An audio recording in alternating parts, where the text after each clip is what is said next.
What is going on, everybody? This is Kenneth Dusain, host of the Virtual Wholesaling Ninjas podcast. I want to introduce my good friend here, Timothy Nelson. He is wholesaling houses and land all over the country. Last I heard, he's doing stuff in North Carolina. Timothy, you have the stage. Thank you so much for jumping on this podcast. How you doing, man? Thanks for having me. Man, I'm doing well. I appreciate you having me, man. I appreciate you setting me up for success in the business. So, I'm just happy to be here. Great to hear, man. Now, I remember when we first started our training, you said that you were wholesaling houses in the beginning. Is that correct? Yeah, so that was my original goal. I was focused on learning how to flip houses. And I just jumped into real estate, and I just learned that there were a lot of nuances with houses that were pretty stressful for me. Not saying it's impossible. It's just, with having three kids, man, it just wasn't what fit for me. So I started learning about land, and that's when I connected with you and we had our first coaching session. So ever since I met with you, I started with land, and then, I never looked back. That's awesome, man. I know you had a little success when you were wholesaling houses. What made you want to decide to jump into land and at least start looking at it? I can't even remember how I stumbled upon learning that this was an actual niche. But after I kind of dived into it, I'm like, man, this is very similar to wholesaling houses with not as many nuances. For example, like I might not necessarily have to go see this land like I would have to see a house or have some boots on the ground and see a house. There are just a lot of hiccups that can happen when you're dealing with houses that can't necessarily be the case with land.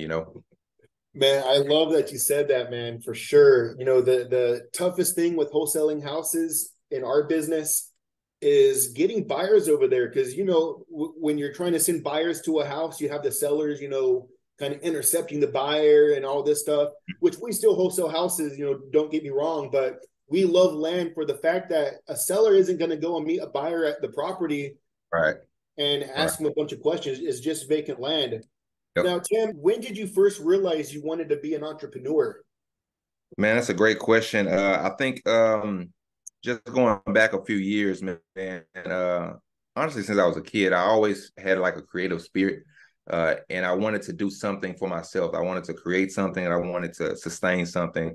Whereas, with a job, you're given a corporate vision and you have to fulfill that vision. And that was always fine. I found organizations within education that fit what I wanted to do. But there was always something inside of me that wanted to create, man. For example, when COVID happened, I was just itching. I'm at home. I started writing books. I wrote a few books, some spiritual books. But that's just an example of like, I've always wanted to create. I've always wanted to, just sustain something for myself, something I can call my own. And so that's why I started looking at real estate because I wanted to create something for myself and I wanted to create a pathway for my kids, man, something that will, help generate wealth and generate income without the need for an employer. So That's awesome, man. Yeah, you're definitely a big inspiration for a lot of people for sure. And I do know you mentioned you were or are or were in the educational field, and that's just great, man. That's a really tough gig to do, and I know myself and a lot of people watching this have a lot of respect for you for what you do for community right there in Houston, and you're definitely a really big inspiration for a lot of people, man. Let me ask this. So before you met me and you were trying to wholesale houses, were you able to close any deals? we closed one. And man, when I say it was a headache, man, we had a buyer and we had to show this buyer, man, I want to say it was a local buyer. We had to show him like 5 houses. Man, it was a lot of work for one deal. It was a lot of work. Took about met this buyer first, it took about from start to finish, meaning like I met the buyer, got the seller. It took about 4 months, 3 to 4 months. Wow, that's crazy. That's a long time. Yeah, it was a couple. They were in construction and they just wanted us, they were looking for a specific type of project. So they wanted something with like a light to mid rehab. And I kept stumbling upon houses that needed a lot of work and repairs. And so they wouldn't fit for them. And I'm like, man, I know they're ready to buy. I got to find something for them. And so it was a grind, man. Do you recall how much you made on that assignment fee or that fee you got off of that? And it was a few grand. It wasn't even a lot. I want to say No. like 4 grand. Yep. Because we actually sold it to a wholesaler who sold it to that buyer. So Okay.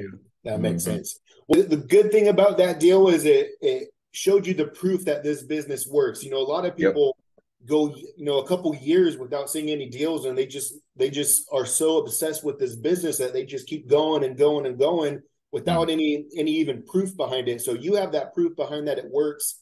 And after you went through our training, the mentorship that we have, how many deals have you closed since then? Man, so we have closed 6 deals and we have a closing on the 15th of this month. We have two on the 17th. Wow. And we're waiting on one. So yeah, man, it's been going pretty good. And I'm gonna tell you something, a really funny story, Ken. After our first session, I'm still a bit leery about it. I saw Yeah. the success you were having, and I'm like, and I'm also like looking at people on YouTube. So I'm like, man, it's something about this, right? So even after your training, I'm like, you know what? Let me just test the waters. Man, I kid you not. I sent out 50 mailers. I got our first deal from 50 mailers. Wow. That is Mm-hmm. awesome. So So tell us a I little don't want bit people to take that as the norm. That's definitely hasn't been the case since. But that yeah, that's 50 awesome, man. mailers, man. We got our first deal, and I took that as a sign. I'm a spiritual guy, man. I'm a follower of Jesus Christ, man. I took that as a sign, like, hey Tim, this is your niche. This is where you belong. 50 mailers, one deal, and it was all she wrote from there. Things have been growing in Wow. consistency. Man. We've That's closed amazing. it in Texas, North Carolina, and we have one on the hook right now in Arkansas. So things are moving Wow. a bit. Dude, Mm-hmm. I am so pumped up for you, man. Just sitting here listening to you talk about that is getting my adrenaline rushing. It's making me want to jump on some cold calls, sending out some mailers myself right now, man. Can you tell us a little bit about your favorite deal that you've done so far with land? Yeah, so I would say my favorite deal, I guess.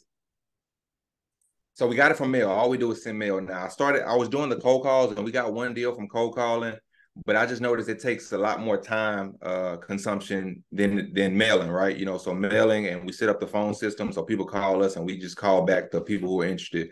With cold calls, it was just a lot of sweat equity, I like to say. It took a lot of work. So we got this, my favorite from mailers. And the reason it's my favorite, man, is because we got it super cheap. But honestly, I didn't think it was going to work. It was in a flood zone. It wasn't a super big lot. I want to say this lot was, it might have been like 9,000 square feet, maybe, which isn't huge. It's big enough for a house, right? But when Yeah, you consider like the fact it's in a flood zone, I'm like, man, this isn't going to work, but I can't pass up this deal. I think the dude like agreed to like 2 grand for it. And I'm like, dude, in the zip code, a lot of traffic had been happening. I'm like, man, somebody will buy this like very quick. And so I was talking to my wife, and she just gave me the suggestion as we started growing the business. She's like, man, don't always go for the home run, just do volume. So if you smallen or decrease your fees, but you're doing all these deals, you'll still make a lot of money for us, and things will exactly. be going a bit faster. So man, I think we got that one on the contract for 2 grand. I think we sold it for like 7,500, maybe 7 grand. And we got that spread and just kept it moving, man. We closed that one in about 3 weeks. That was in Texas. In Texas, the title companies typically take about anywhere between 7 and 10 days just for the title search to come back. So standard time to close it is about 3 weeks. So I think we closed that one right on time. So yeah, it Wow, was it was man. pretty. That Mm-hmm. is amazing. And I want you to repeat one more time. How much did you get that property under contract for? Man, I want to say 2 grand. 2 grand. Now, for Mm-hmm. everybody that's listening that always comments and says you can't buy land super cheap, definitely take a note from Tim here. These properties, you can find these properties at such discounted prices and then sell them, for $7,000-8,000 and make a decent profit off of these. This Yep. business is not hard. There's no emotional attachment to these properties when you're looking for them. Sellers, it's just dirt, it's just vacant land. Tim here, he's doing really well. He's crushing it. And let me ask you this: a lot of our viewers and our audience, they're just getting into real estate. They're kind of in the shoes that you were when you first started, just not knowing if this business is gonna work or not. What advice would you give? I think the biggest thing that I've noticed is the consistency in whatever strategy you're using. I was talking to somebody that was in real estate. I can't remember who it was, but they were like, "Man, I started off cold calling and doing the mailers, And he was like, man, just focus on one strategy and like ride it out for at least 6 months. That way you can kind of, see if it really works or not. And if it is working, what you can do differently. So I stopped cold calling and I focused on one strategy. And so that's what I would say to anybody, like be consistent, focus on one marketing strategy, at least for a few months so you can get a gauge on whether it works or not. Don't try it one time and then, oh, it doesn't work. Be consistent, stick with it, and man, something's gonna come out of it. That's awesome, man. And if anybody wanted to reach out to you, you're out in Houston. If Yep. anybody wanted to JV some deals with you or wanted to work with you, do you have a way that they can contact you? Yep, absolutely. They can reach me at email. My email is tclegacy1415 at gmail. tclegacy1415 at gmail.com. So, again, we work primarily in Texas. We had some things going in North Carolina. They gave us a hard time out there. They work with they work with attorneys, so we might not be back out in North Carolina. But if you're in the Texas area, Arkansas, just anywhere, in that down south region, man, we definitely would love to connect with you and work with you. We're always looking for private investors as well. There are times we've had to purchase land and we didn't have the funds for it, and we would get a private investor to fund it. So if you're interested as well, we can definitely connect. Awesome, man. Everybody, I'll go ahead and I'll put his email down in the description too, so you can find it easily there. And again, Tim, I definitely appreciate you jumping on this podcast, kind of spilling the beans on everything that you've been doing. Again, you're such a great inspiration for everybody that's wanting to jump into this business, and we definitely appreciate it. I appreciate you, man. Before we go, if anybody's on the fence about joining Ken's training or his classes, listen, I am living proof that it actually works. If you follow his steps, like step by step, and you actually do it and you stay consistent, I guarantee you will get a deal. There is no ifs, ands, or buts about it. You will get a deal. The only question is when. When will you get a deal? But you will get a deal. Thanks for those words, man. I really appreciate that for sure. Sure. All right, man. I will talk to you soon, okay? All right. See you. Thanks.